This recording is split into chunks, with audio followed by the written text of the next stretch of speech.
हजरत इमाम जाफर सादिक अलैहिस्सलाम मस्जिद नबवी में हजारों तालिबे इल्म को दर्स दिया करते थे। मुख्तलिफ उलूम सीखने के लिए हजारों लोग दूर दूर से आते थे और इमाम जाफर सादिक अलैहिस्सलाम वो इल्म जो उन्होंने अपने बाबा,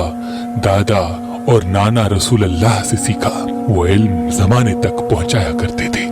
इमाम जाफर सादिक अलैहिस्सलाम दर्स दे रहे थे। इतनी देर में यमन से एक शख्स आया और कहने लगा, ऐ नवासा रसूल, मुझे मुसलमान हुए ज्यादा अरसा नहीं हुआ, लेकिन मैं अपने मुल्क में तबलीग किया करता हूँ कि लोग ज्यादा से ज्यादा मुसलमान बने, लेकिन चंद सवाल हैं जिनके जवाबात लेने के लिए मैं आपके दरबार में आया हूँ। मेरा पहला सवाल ये है कि किस किस्म के मर्द अल्लाह को पसंद है और किस किस्म के मर्द अल्लाह को पसंद नहीं, और मेरा दूसरा सवाल ये है कि किस किस्म की औरतें अल्लाह को पसंद है और किस किस्म की औरतें अल्लाह को पसंद नहीं, और मेरा तीसरा सवाल है हमें कैसे पता चले कि हमारी नमाज कबूल है या नहीं, और मेरा चौथा सवाल है कौन से बच्चे अल्लाह को पसंद है और कौन से बच्चे अल्लाह को पसंद नहीं, और मेरा आखिरी सवाल है कि हम ऐसा क्या करें कि हमारी औलाद फर्माबरदार हो जाए। बस ये सवाल सुनने थे तो इमाम जाफर सादिक अलैहिस्सलाम ने कहा, जो मर्द अपनी दौलत और शोहरत और इज्जत पे तकब्बुर करे और अपनी बीवी पे जुल्म करे,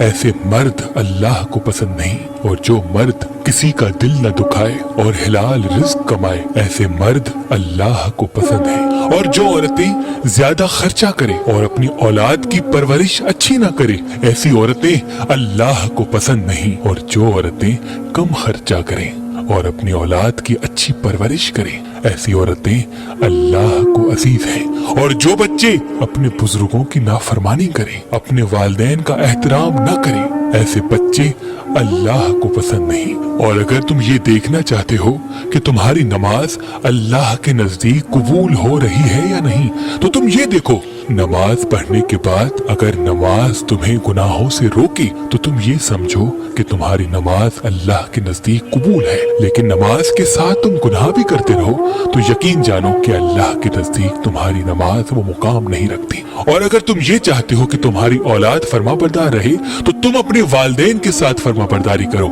उनका एहतराम करो। देखना अल्लाह तुम्हारी औलाद को फर्माबरदार बना देगा।